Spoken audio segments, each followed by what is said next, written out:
O nosso grupo de pesquisa, ele está com algumas atividades nesse período de pandemia, que os alunos não podem estar próximo dos idosos, então eles estão com algumas atividades, e dentre elas é desenvolver materiais educativos, posts sobre datas comemorativas, fazendo uma relação com o envelhecimento.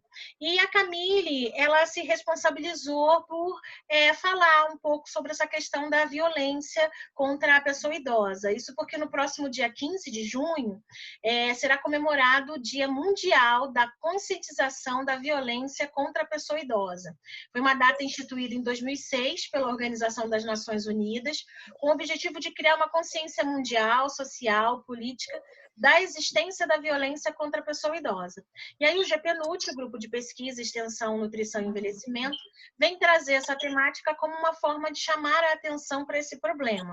E aí, para conversar sobre esse assunto, nós convidamos a Araceli Gomes Peçanha, que já é uma colaboradora há muito tempo do curso de nutrição e da UFRJ Macaé como um todo. Ela é mestranda em Atenção Primária da Saúde na Universidade Federal do Rio de Janeiro, possui graduação em Serviço Social pela Universidade Federal Fluminense e atualmente é assistente social da Prefeitura Municipal de Macaé, com grande experiência na área de Serviço Social e Saúde do idoso. E quem vai conduzir as perguntas, né, quem elaborou as perguntas e a atividade, é a nossa graduanda do curso de nutrição, a Camille Bezerra. Então, eu agradeço mais uma vez, Araceli, passo a palavra para a Camille para ela começar a conversar com você, tá bom? Muito obrigada. Não, por nada. Oi, Araceli. Boa noite. Boa noite, Camille. Posso começar Pode. as perguntas? É que eu fiz umas perguntas assim, norteadoras para a entrevista que a gente pretende fazer. Se você quiser fazer comentários a mais em cima das perguntas, fica à vontade, tá? Tá ótimo. O que pode ser considerado como violência contra o idoso e para você exemplificar esses tipos de violência.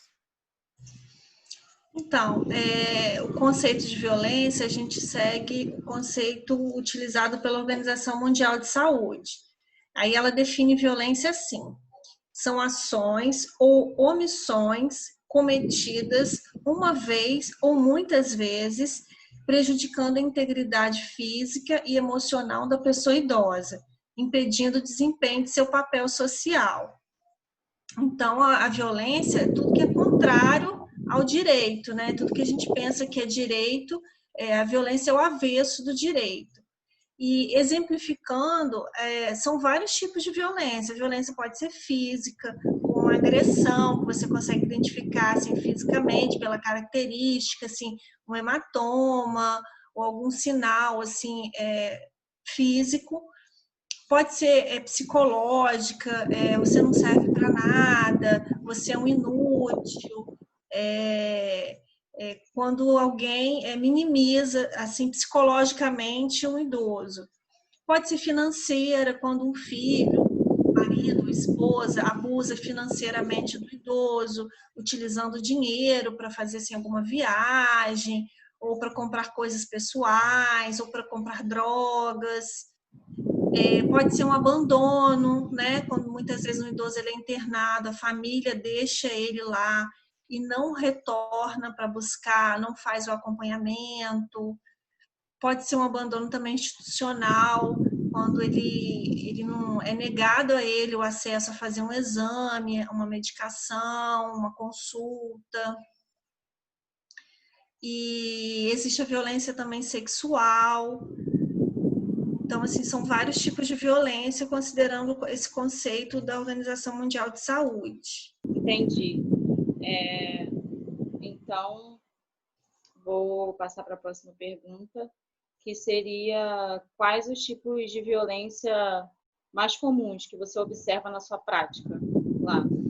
Então, quando eu vi essa pergunta, ela me fez pensar tanto, porque é uma pergunta difícil, assim, de você saber, assim, qual a mais intensa, mas a física, ela não é muito comum, a gente vê a violência física, mas a situação de negligência deixar de cuidar de um idoso, não dar a medicação, não dar a alimentação, é uma que a gente ouve muito, ela é muito recorrente, a de negligência, porque parece uma coisa simples, né? Ah, não comprar as frutas, não deixar um alimento adequado nos horários, né? Horário do almoço, horário do café da manhã, mas isso é uma coisa muito recorrente, assim. Os filhos são muito ocupados, trabalham, fazem outras coisas, então, assim, é muito comum a gente ouvir um idoso reclamar que ele não teve alguma coisa para ele comer na hora do almoço, que não foi feito as compras, principalmente se esse idoso for dependente, não tiver condições de ir fazer isso, né, fazer essa atividade, que é fazer compras, é pior, porque ele fica na dependência de que alguém faça por ele. Então, acho que essa questão da negligência é comum.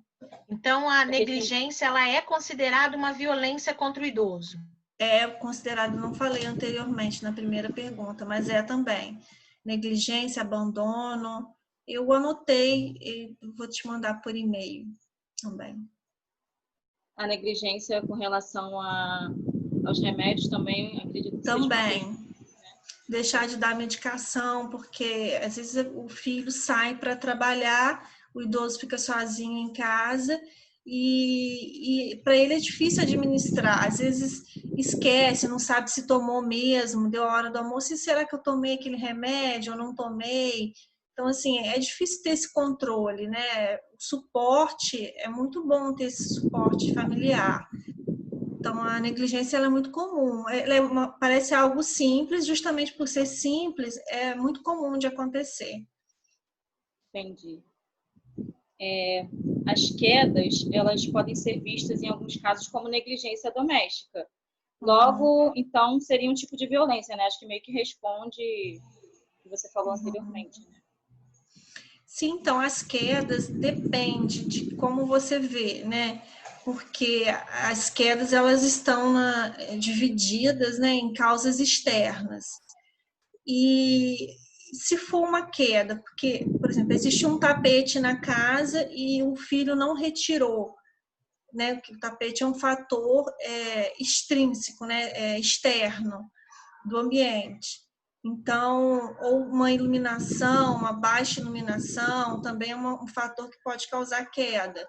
E se aquele filho, ou aquele marido, ou aquela esposa que está na casa não identificou esses fatores para remover ou para melhorar, isso pode ser um incentivador indesejável, sem intenção de ocasionar uma queda.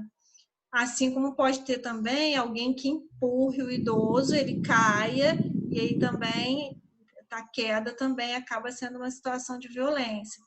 Mas muitas vezes o fato de não retirar um tapete, de não melhorar a iluminação, isso acaba passando despercebido pelo familiar, porque não entende que aquilo ali pode causar uma queda. Mas acaba sendo um ato também não pensado, mas um ato de violência também. Como que a violência ela pode influenciar o estado de saúde e a alimentação do idoso? Então, influencia totalmente, porque a gente falou da negligência, eu acho que o idoso que ele não se alimenta, às vezes por um motivo de uma depressão, de uma tristeza, por ele se sentir sozinho, ele pode não se alimentar bem, e aí ele precisa que isso seja sinalizado assim, dentro do domicílio, que tem alguém, um familiar, que cuide dessa parte, tanto de identificar essas expressões, né, de tristeza, de estar mais calado, né, que isso pode ser um sinal de uma depressão, como de identificar assim, que ele não está se alimentando, né? Porque esse filho que trabalha fora o dia inteiro, ele pode não ter esse controle. Minha mãe almoçou hoje, minha mãe hoje, o que ela comeu? Então, assim, é muito importante que tenha essa atenção do familiar em relação a isso, porque pode acontecer, sim, de ter uma depressão, de um isolamento, de um humor mais deprimido. A Raíssa até ela comenta sobre isso, né? São coisas simples que por descuido se tornam violência. Uma violência que qualquer pessoa pode cometer e às vezes nem se atenta. E realmente, né, essa questão da negligência ter um efeito muito maior do que a pessoa possa imaginar ao cometer, né?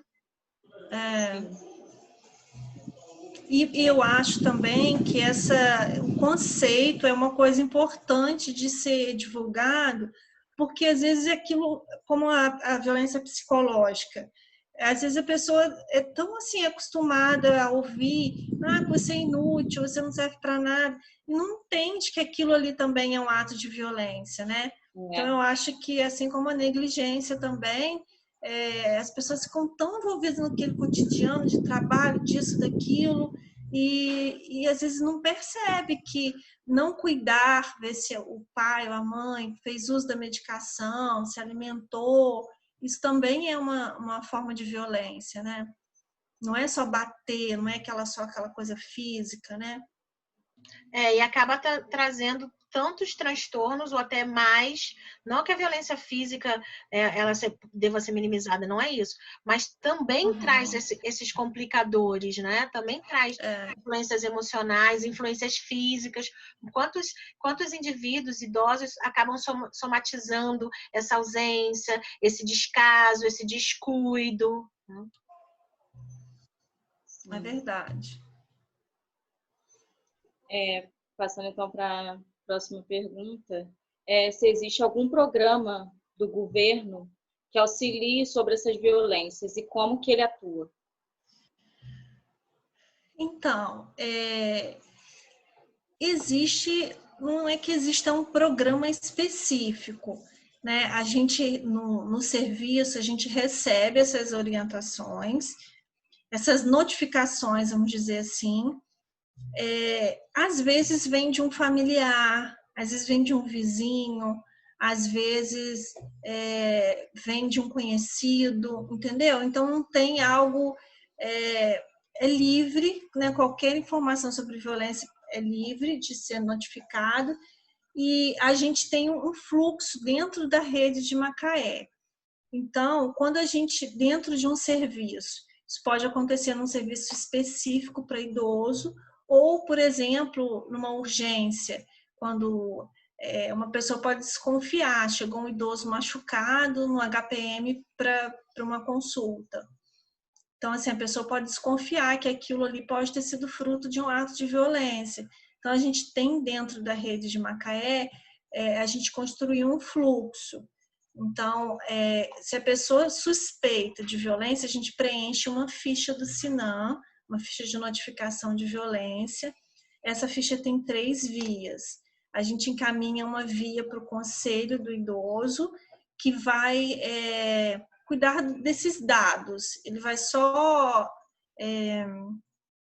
ter essa estatística, né? Ele vai ter ali, vai arquivar e vai fazer um controle estatístico dos casos de violência. E a gente encaminha para os setores, por exemplo, para o PAISE, que é um programa do idoso, que atende o idoso, que pode acompanhar, pode fazer abordagem para a família. O setor que eu trabalho, que está temporariamente fechado também, que se chama CAP, que também é um ambulatório para idosos. Então, assim, a gente segue esse fluxo.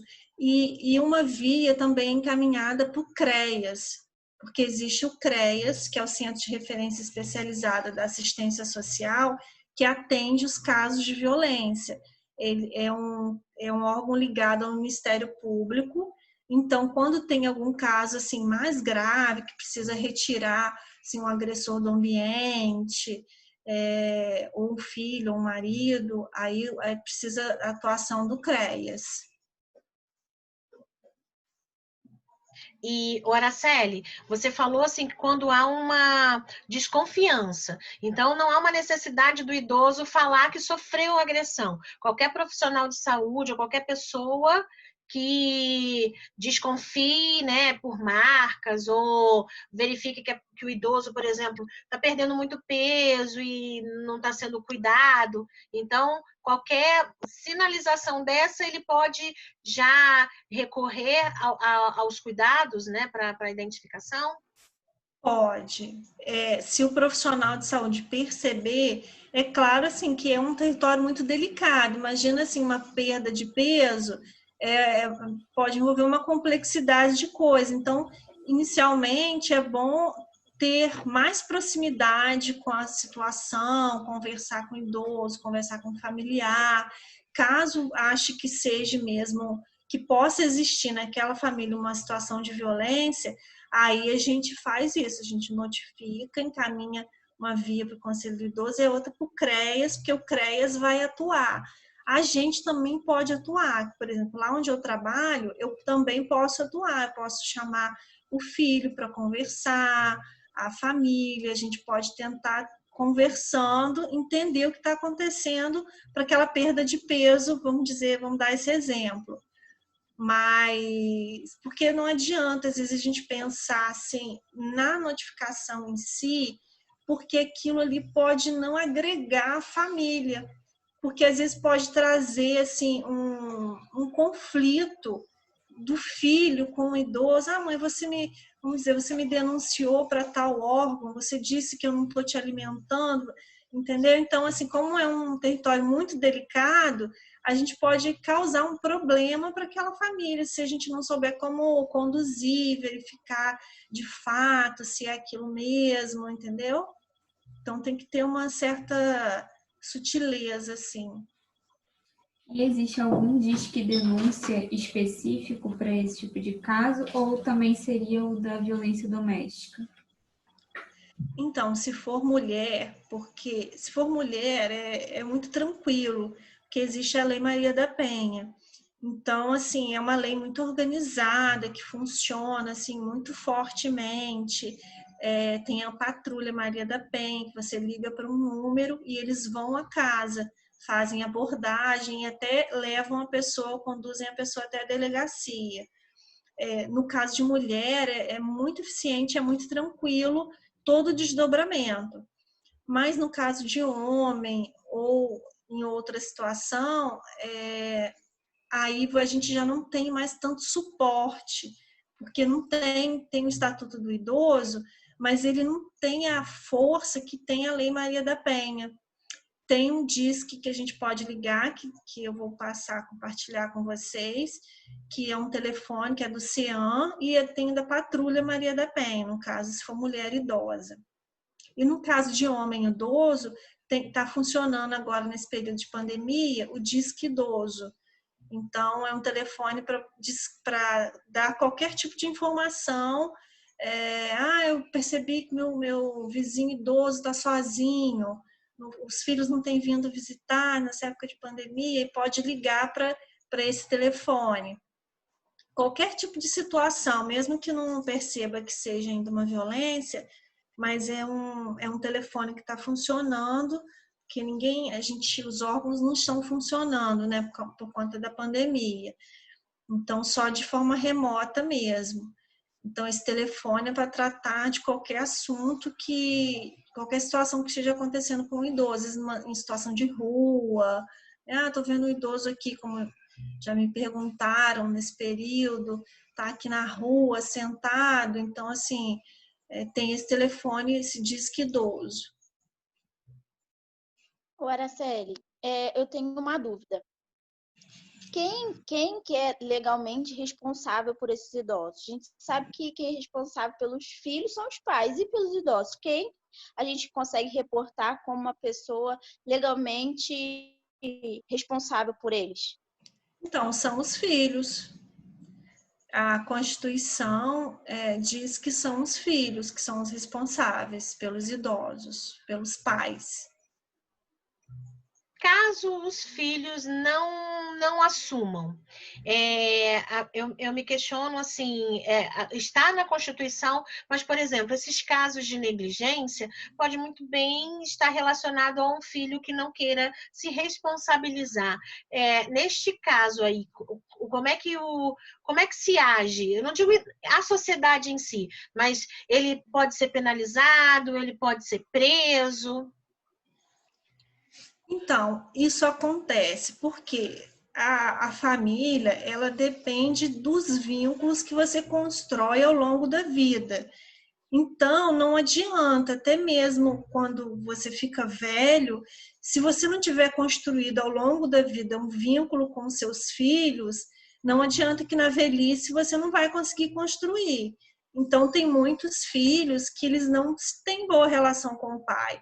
Às vezes o pai já tentou estuprar, às vezes o pai largou a mãe, e a criança o filho era novo. Então, assim, e aí o pai, por exemplo, tem um AVC e precisa que o filho cuide. Ele não quer cuidar. Por quê? Porque ele, ao longo da vida, ele não teve uma relação afetuosa com o pai. Então, chegou na velhice, ele adoeceu, ele é obrigado ou não? Assim, a justiça não obriga, porque entende que para cuidar você precisa ter uma relação de afeto. Se não tiver uma relação de afeto, que cuidado é esse que a pessoa vai ter condições de prestar? Né? Se ela não gosta, tá ali de má vontade, ela vai cuidar só porque tem um vínculo, né? Só porque é filho, porque tem uma certidão de nascimento. Então, assim, a justiça ela não obriga o filho a cuidar, a ter relação afetuosa com o pai, com os idosos. Vai mesmo do filho que quer, do filho que de bom senso quer, quem tem condições, às vezes paga alguém, eu não quero cuidar do meu pai, mas eu vou pagar um cuidador para ficar com ele lá na casa dele. Mas também tem aqueles que não têm condições de pagar. Então, assim, não tenho essa obrigação, não. A justiça não entende que seja... É um dever, mas não é obrigado, porque precisa ter uma relação de afeto, senão o ambiente não fica bom. Fica até pior, né? Entendi. Foi muito importante você falar essas questões a respeito da percepção dos vizinhos ou de qualquer outra pessoa que perceba que um idoso está passando por alguma violência doméstica. E ter essa ferramenta do Disque Idoso, né, que você falou? Muito importante isso. Eu ia até questionar sobre isso, mas você já falou. Pode falar. Mesmo antes da pandemia, nós tínhamos um serviço melhor, porque a gente ligava, não só ligava, como ia uma equipe à casa da pessoa, né, que foi denunciada. E mesmo que aquela denúncia fosse falsa, não teria problema, isso ia ser verificado. Só que agora, com a pandemia, só está funcionando atendimento remoto. Então, se a gente ligar e falar assim, fulano, eu ouvi gritos de fulano pedindo socorro, de um idoso pedindo socorro em tal casa, essa pessoa que vai atender, que é a assistente social, ela não vai conseguir ir à casa, fazer visita, fazer abordagem, a gente não vai ter a qualidade que nós teríamos se não fosse a pandemia. Ela só está fazendo contato remoto. Então, aí ela tem que ligar, conseguir o telefone de alguém da família, que foi o que eu conversei, que eu liguei essa semana para saber como estava funcionando. Aí ela me explicou que só está funcionando mesmo por telefone. E é comum essas ligações de denúncia, porque por mais que tenha um disque idoso, eu não sei se de repente o idoso que normalmente sofre a violência tem um grau de dependência grande, eu acredito. E às vezes ele não conseguiria fazer essa ligação do disque idoso. Outra pessoa teria que fazer por ele. Então, é comum receber essas ligações e mais comum vindo de terceiros do que do próprio idoso? Com certeza vindo de terceiros, porque, por exemplo, esse idoso dependente, ele não vai ligar, ele vai sofrer violência e ele não vai ter o que fazer. Se ele tiver alguém que faça uma visita para ele, um filho, alguém, ele vai contar o que está acontecendo. porque às vezes pode ser uma violência do cuidador também, né? Que às vezes o filho deixa o pai como cuidador e a gente não sabe, né? O que pode acontecer. Então, assim, pelo idoso, dificilmente a gente tem esse retorno. É mais de vizinho, familiar, que a gente tem essas sinalizações de violência. E pela sua experiência, é comum que esses idosos confirmem realmente terceiros fizeram a denúncia e estou sim sofrendo violência? Ou é comum que eles se sintam amedrontados e neguem a situação? Não, eles falam sim, muitos falam. Eles têm muita coragem de contar. O que a gente fica triste é de ver assim, o quanto não é tão eficiente as respostas, os resultados, assim, mas eles falam, eles sempre falam.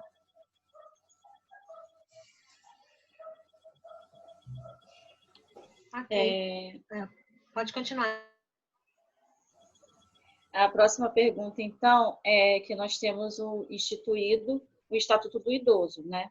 E nele contém o título 6, que configura crimes. Existem campanhas governamentais ou meios que levem o idoso a ter conhecimento dos seus direitos por esse estatuto? Então, a gente sempre tem sim, porque na verdade o estatuto ele é antigo, né? Então, a gente sempre faz muita campanha, assim, em épocas, em outubro, que é o mês do idoso, setembro, que é o mês do Alzheimer. Então, tem o Conselho do Idoso, que eu também sou conselheira, eu faço parte, e a gente distribui lá os exemplares para os idosos. Lá no programa do idoso a gente já distribuiu também. Sempre que tem eventos, a gente sempre distribui o estatuto. Então, assim, eles têm acesso ao documento. O que acontece é que muitas vezes eles não acessam os seus direitos, né? Eles têm o conhecimento, mas não acessam. E aí são vários fatores, né? Às vezes está na fila, mas não quer causar assim, transtorno, porque a fila está demorando, ou às vezes dá o sinal do ônibus, o ônibus não para, mas assim, não faz reclamação na empresa. Então, assim, acontece algumas coisas deles não acessarem o direito deles. Mas eu acredito que eles tenham bastante conhecimento, assim, de ter acesso ao conteúdo. Muito bom, então. Idosos de instituição de longa permanência. Como eles podem observar e denunciar as violências sofridas dentro de uma instituição dessas? Então, dentro de uma instituição de longa permanência, eu não tenho muita experiência, mas eu não sei, acho que eles mesmos teriam que buscar esses órgãos ou falar com alguém, que eu acho que dentro de uma instituição pode acontecer. E dentro da instituição, geralmente é idoso mais dependente, né? Então, para eles denunciarem ou falarem alguma coisa, assim, eles são muito limitados assim, a esse recurso dentro de uma instituição, porque dificilmente eles recebem visitas, porque quem deixa na instituição, geralmente, ou ele não tem vínculo, ou é aquele filho que realmente não teve vínculo durante a vida, ou ele não tem filhos, não tem mais ninguém, aí fica na instituição. Então, ele fica mesmo sob o cuidado daqueles profissionais. O que eu acho mais provável é que os profissionais possam fazer a denúncia, porque como a gente tem uma questão ética, né, a gente não vai permitir que aconteça alguma situação de violência dentro, né, aos nossos olhos e a gente não faça nada. Então, eu acho que dentro de uma instituição de longa permanência é mais fácil os profissionais que trabalham identificarem, aí, denunciarem ou reclamarem com a direção, fazerem alguma coisa nesse sentido, do que o próprio idoso. Eu acho que se ele for vítima de uma violência, eu acho que ele vai se sentir meio acuado, que ele mora ali, né? Ele depende daquele espaço para viver e ele mal tem suporte familiar que dê apoio. Então, assim, ele pode recorrer mesmo só aos profissionais mesmo. Também acho que essa é uma questão muito delicada. Para as mulheres que já sofriam violência doméstica antes dos 60 anos de idade e que continuaram a viver essas violências por parte dos seus cônjuges, qual o direcionamento para que essa mulher consiga denunciar? Eu acho que até você já falou um pouco disso, né? Eu ia perguntar aqui se é a mesma delegacia da mulher. Uhum. É a mesma, e pelo contrário, a mulher, ela tem, assim, mais direito do que o idoso. Então, basta ser mulher, porque aí tem a Lei Maria da Penha, que ela tem muito mais força do que o Estatuto do Idoso. Então, assim, se essa mulher já sofria violência antes ela já tinha todos os recursos para que ela pudesse romper com esse ciclo, né, de violência. E tem diferença entre os gêneros do tipo de violência? Imagino que para a mulher seja mais física, para o homem algum outro tipo, ou não? Então, eu acredito que mulher tenha mais volume físico, homem não. Acho que o homem não tem muito. É difícil, eu não escuto muito isso do homem sofrer uma violência física. É mais a mulher mesmo. Acho que o homem sofre mais no sentido de negligência, né, de abandono. Acho que mais nesse sentido.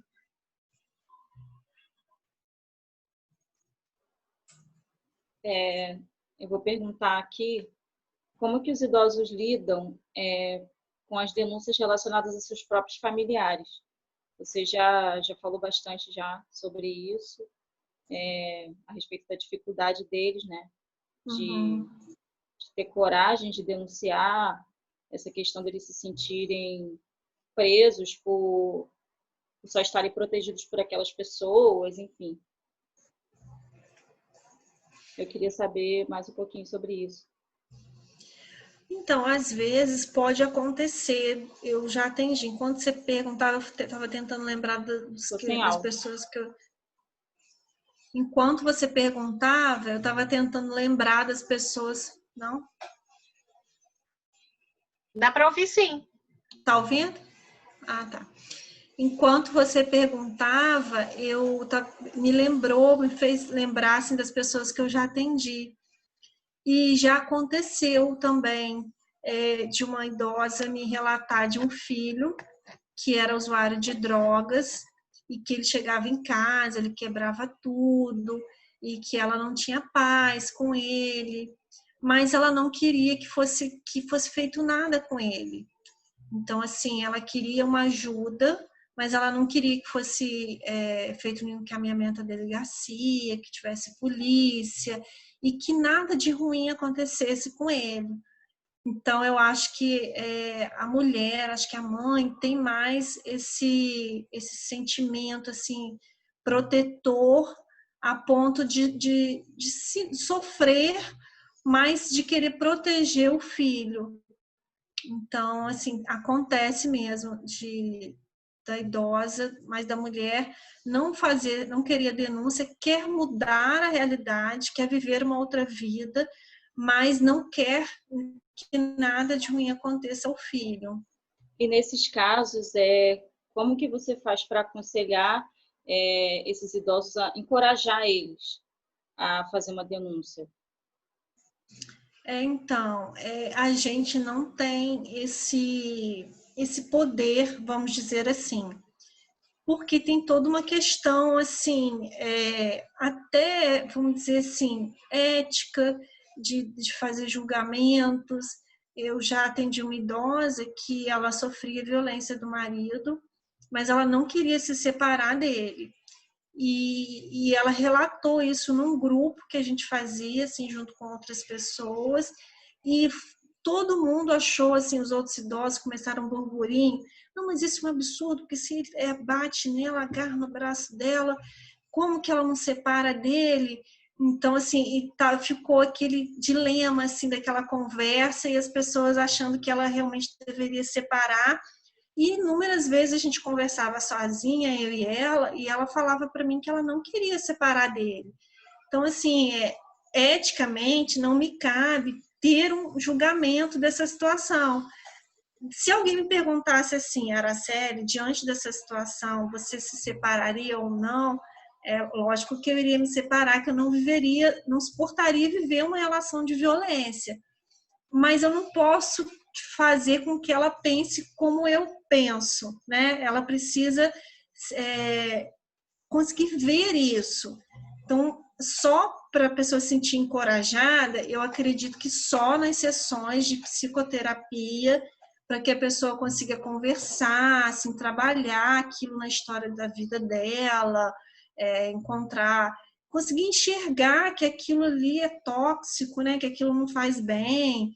Então, assim, eu acho que para encorajar, só com uma psicoterapia. Então, a respeito do panorama atual em Macaé com relação a essas violências e se existem alguns dados a respeito desse momento de pandemia. Então, eu não tenho essa informação, eu ia até pesquisar. Porque a gente ouve falar, eu já ouvi assim, no Facebook, informações de que durante a pandemia os casos de violência contra a mulher estão aumentando. Então, assim, a gente sabe-se que isso está acontecendo. Em relação ao idoso, eu não sei especificamente se está acontecendo violência com o idoso, se aumentou durante esse período de pandemia. Mas com a mulher, eu já li essas informações, e a gente tem um grupo de assistentes sociais que as meninas já postaram para a gente que tem acontecido muitos casos. Mas eu posso te dar essa informação, que eu tenho uma amiga que trabalha nesse setor, eu posso perguntar para ela, assim, em relação ao público idoso, se ela também tem percebido nesse período de pandemia um aumento dos casos. Araceli, quero agradecer, né, por você ter se disponibilizado e gostaria que agora você fizesse suas considerações, né, tentando sintetizar um pouco mais desse assunto, o que nós, enquanto população, diante desse tema e esse mês, que é um mês de conscientização, o que a gente precisa ficar atento, enfim, uma síntese das informações que precisamos nos levar para esse tema que é tão importante. Então, é importante que a gente fique atento a um vizinho, a um amigo, né, a alguém que relate alguma situação de violência, algum tipo, né, alguma expressão de violência, né, mesmo que não seja física, e que a gente possa ligar para esse telefone, né, que é o Disque Idoso, para que as pessoas possam tomar as providências. Eu perguntei, quando eu fiz esse contato, sobre como estava essa situação de telefonemas, né, de situações, estava tendo demanda para institucionalização, e se o Ministério Público estava sendo acessado, porque o Ministério Público também está funcionando de forma remota. Então, isso é muito ruim para a gente, esse período de pandemia, no sentido de pensar assim, em ações mais rápidas, mais resolutivas. Está sendo mais lento a resolutividade desses casos. Mas eu acho que para a gente cabe mesmo perceber, orientar quem a gente conhece, perceber em casa, na comunidade, conversar com um amigo, que eu acho que em Macaé o que a gente tem para fazer é isso, identificar algum caso de violência, fazer o contato telefônico com esse Disque Idoso. Se for algum caso de situação econômica, mesmo que não seja violência, mas tal idoso que eu conheço de tal comunidade, eu soube que está tendo dificuldade de se alimentar, de adquirir alimentos, a gente tem o CRAS, que é o Centro de Referência da Assistência Social, que também tem um telefone. A gente está divulgando uma listinha, né, que é do CRAS, do CREAS, do CEAM, que é do Centro de Atendimento à Mulher, e o Disque Idoso. Então, assim, se for questão de alimentação, o CRAS, a prefeitura está fornecendo cesta básica e tem uma pessoa que vai à casa e entrega. Então, assim, em alguns casos, a prefeitura está conseguindo cuidar, né? Casos de alimentação, esses casos mais graves de violência, né? Ok, alguém mais tem alguma questão, alguma pergunta para fazer? Não? Acho que esclareceu a todos nós. Foi muito interessante essa questão da negligência também ser considerado um fator de violência, né? Você destacar esse ponto de que existem vários tipos de violência, não somente a física, principalmente a emocional, o abandono é considerado uma violência.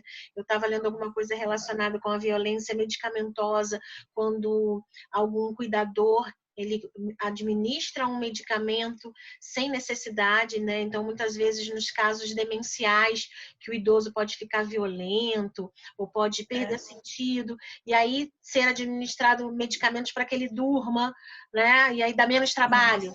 Então, isso também é... Então, existem vários tipos de violência que nós, enquanto profissionais de saúde e enquanto cidadãos, né? Enquanto pessoas, precisamos ficar atentos, né? Porque são sutis e que vão trazer algum transtorno, principalmente nutricional, porque esse idoso deprimido não vai querer se alimentar, vai ficar mais sonolento, mais acamado, e isso prejudicar seu estado nutricional. E a participação interdisciplinar, né? Então, o nutricionista identificando, acionando o assistente social, de forma que possam trabalhar juntos. A gente não tem a expertise de como lidar, né? Muitas vezes ele faz um relato para a gente e a gente fica assim, e agora, o que eu faço? Então, eu sempre corro para assistente social no país, e eu corria para a Araceli, para que pudessem me orientar sobre o que fazer, né? Então, e até mesmo a forma de abordar, a forma de conversar, como você falou. Às vezes a gente pode falar de uma maneira, por que você ainda está nessa casa? E isso ser ainda pior, né? Sem entender as razões que esse idoso ele apresenta, né? Então, esse trabalho integrado entre os profissionais de saúde, ele é de extrema importância para para todos, né? Mas também para esse tipo de situação. Tá? Eu concordo também. Eu acho que complementa bastante. Eu acho que sem esse outro olhar, sem o olhar do outro profissional, como é difícil também a atuação. Eu também valorizo, né, o trabalho de vocês, o trabalho do médico. Eu acho que a gente juntos, né, a gente consegue ter esse olhar mais amplo e conseguir cuidar de uma forma melhor do idoso, né, com mais qualidade. Que a gente sozinho, a gente tem aquele olhar isolado. E até é ruim mesmo, porque imagina que a gente só ouve coisas ruins, né? Muitas vezes a gente administra problemas. Então, é muito bom você poder dividir com o outro, você ouvir o que o outro está percebendo. Ah, fulano está muito emagrecido, eu estou preocupada. Você poder dividir tudo que você está vivendo ali também no seu atendimento com o idoso com outro colega profissional. Aquilo suaviza também a preocupação que você tem de querer que aquilo se resolva, até te ajuda a pensar assim, nas estratégias de atuação, porque a gente não tem assim, uma fórmula pronta. Imagina assim, lidar com família, cada família é uma família, cada um se relaciona de uma forma, cada um tem sua história. Então, às vezes a gente olha assim e pensa uma realidade, mas não é bem aquilo, né? Às vezes o filho é justo ele pensar, sim, que o pai nunca cuidou dele, o pai nunca foi próximo, o pai nunca deu uma atenção, e aí ele não construiu afeto, né? A gente também não pode julgar por isso. Então, é muito difícil a gente conseguir ir conduzindo assim, as situações, e quando a gente está junto com os colegas, né, com a equipe, fica mais fácil, né, fica mais leve de conduzir. Araceli, muito obrigada. Tá? Obrigada mesmo por você se disponibilizar, vir conversar com a gente, trazer essas informações. Com certeza você acrescentou muita informação, até mesmo em como recorrer, né? Eu, particularmente, tinha algumas dúvidas em relação ao que fazer, se é na delegacia da mulher, se não é, o que a gente faz. E eu tenho certeza que essas informações que você trouxe nos orientou e saberemos agir daqui para frente. Tá bom? Obrigada, Araceli. Agradeço muito a vocês também. Eu peço desculpas pelo atraso, pelos problemas técnicos aqui, mas eu gosto bastante também. Eu acho que é importante a gente discutir sobre isso, né? Discutir sobre esse tema. É um tema que eu gosto bastante, né? Que é envelhecimento. Então, eu fico feliz também de ver vocês envolvidas, engajadas com esse tema. Então, é isso. Muito sucesso para vocês também. Obrigada. Uma boa noite, Araceli. Obrigada mesmo. Boa noite. Bom? Tchau. Tchau, gente. Tchau.